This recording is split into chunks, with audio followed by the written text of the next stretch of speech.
If you're thinking about joining Spark grocery delivery through Walmart, you're going to want to pay attention to this video. It's only going to affect a very few number of people like myself.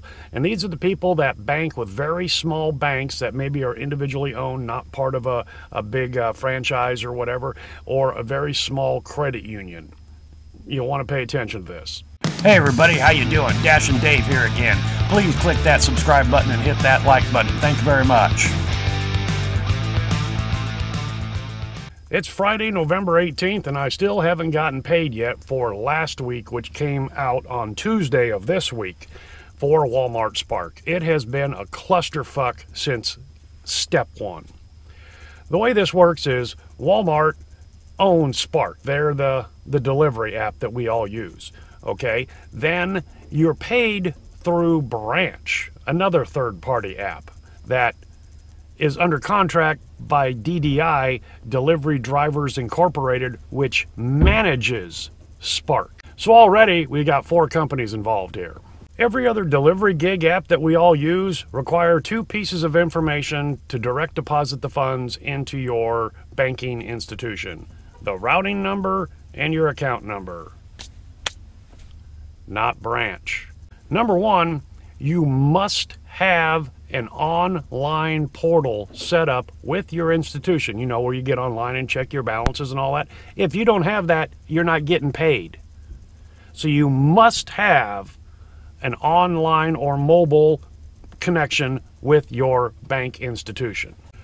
So to initiate transfer of funds from the Branch app to your banking institution, you have to provide Branch your login username and your password. What's wrong with the routing number and your account number that everybody else uses? Utilities, you know, all these other apps. No, they're doing it a little different. So I'm on the Branch app, going through and trying to find my banking institution, a small credit union in Story County, Iowa. They're not there. I call them and talk to them. They've never heard of Branch before, and they suppose that there's some fees involved, and they're choosing not to play ball with Branch. So the banking institution, the credit union that I've been with for 35 years, I cannot get my money from Spark/Branch to my institution. I could get the debit card, of course, yeah, that Branch offers. I want direct deposit. All the other options are non-starters. How freaking hard can it be? Let me tell you. Okay, so I contact Branch. Once through their support email, get a form letter back. I respond to the form letter, haven't heard anything for 2 days. Call the 800 support number. Went right to voicemail with the message, "We're sorry, this voicemail box is full." Click. Boy, that's comforting. So after doing a little research and watching a video or 2 on YouTube, you know, number 1, this giving up your username and your password seems a little on the flaky side, the sketchy side. And everybody I've talked to since do the same thing. So I quickly deduce the only thing I can do is open up another bank account in my town. So I get on the Branch app and I start looking for, you know, using the bank's names, and one of them popped up. So they're in cahoots with Branch. So it takes 24, 48 hours to get the account set up, and then another 24 hours, I'm still waiting for my online connection with the bank to set. You know, they could take $10 for an overdraft out of your account just like that, but to get everything set up takes 24 and 48 hours. Don't you just love how that works out? So I'm still waiting for all that to occur. Then I can interface between Branch and my bank and get the funds transferred. It's just been a freaking nightmare. I mean, it's just absurd that they're doing things so much different. And I know what it is. It's the kids, yes, the children, that are friends of the people at Walmart and blah, blah, blah, blah, blah, that are siphoning off a penny here and a penny there. And here's the thing about the debit card. I mean, I could have done that. Number 1, I wouldn't have had the debit card yet. That'd probably take a week to get sent. And I'll be damned if I'm paying 1 cent in order to access the money that I earned. That's absurd. I refuse to do that. Ridiculous. So as of right now, 8:30 Friday morning, November 18th, I'm waiting for the notification more than 24 hours after I created my online account to have that activated, and then I'll finally be able to get the transfer started, which could take up to 3 business days. It's no big deal about not having the money. I'll get it. It's mine. It's coming. But it's just absurd and real sketchy the way they want your username and your password to access your account to deposit the funds. I'll ask it one more time.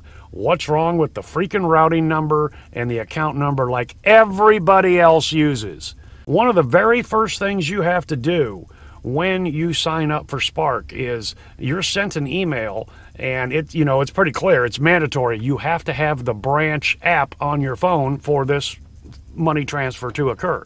First thing I do if you're not working for Spark and you're in a small town little area, maybe with a small bank, get on that app, branch app, and see if your banking institution is there and is playing ball with branch. If you can't find them, you might be in the same case that I am, where I have to get another bank account. Now I've got the 000. It's not costing me a dime, but it's just a hassle. I now have 2 bank accounts. I'm not transferring over after 35 years. It's just, one more time, I'm going to do something different. Why are you doing it different? Because they did it that way. And that's exactly what it is. And to siphon off a dime here or there, and that's how somebody's making money. Absolutely ridiculous. Well, it's 9 o'clock. Just got the email from my new bank, and they said you're all set up, good to go. I go to branch. I input the name of the bank. It comes up on the list. I tap it. I add in all my information, and guess what? Oops, we can't connect to your institution. You may want to try another manner of transferring your funds, as this kind of error can take some time to resolve. Branch. Are you kidding me? Routing number, account number. How difficult is it? This is absurd. And the thing that pisses me off the most, again, it's only because somebody's got a buddy that's peeling off a dime here and there, and they're doing it the long way around to help their buddy out. This is ridiculous. I understand this is probably 1 in a million shot. Everybody else can just cruise right through if they're with Wells Fargo, Bank of America, Chase, the banks that are listed here already. It's ridiculous. God, the stupidity in this world today.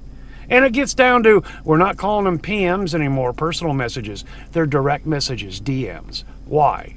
Because that's what my dad and mom called it, and I ain't do that. We're changing it. That's exactly what this is.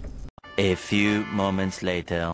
I went back through the branch app and researched for my new banking institution, scrolled down a little further, and I found it. So there's actually 2 representations for my new banking institution. One works, one does not. Apparently there was a change of some kind. I don't know on whose end, it doesn't matter, but Branch did not clean up the search results. This app is just so sketchy. Complete amateur operation.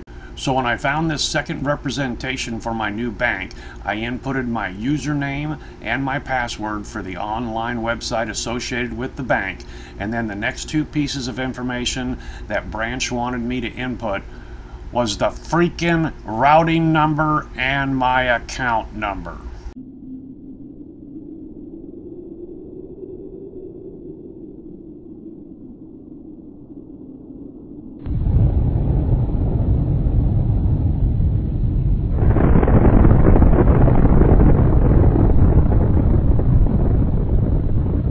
So let's review. Your money is transferred through 5 companies, 5 entities. It originates with Walmart. It then goes on to DDI, which manages Spark. The funds are then transferred to Branch, which must go through Plaid in order to be transferred to your bank. In my book, that's at least 3 or 4 weak points where it's just ripe for failure, fraud, and everything else.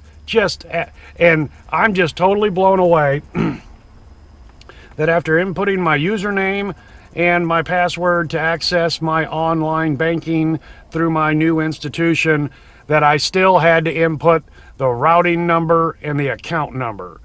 Why not just ask for those in the first place like everybody else does? My God, the incompetence at this level for a multinational billion-dollar company is astounding. I'd shit can the thing in a heartbeat if the money wasn't so good. As I was driving from my last location to here, I thought, you know what? Those points of failure I just talked about, I better get a branch debit card just in case that becomes the fail-safe manner of transferring my funds when there's going to be a failure, not if, when. You know, and hopefully that will be the default and can be done. Of course, if there's a failure at any one point, I suppose your money's tied up until some geek gets his ass off of his couch and goes, tickles the keyboard, you know. That's just absurd, just absurd. Alright guys and gals, that's all I've got for you today. Hopefully you can take something from this video and put it to use for yourself. Thanks for coming along for the ride and hope to see you next time.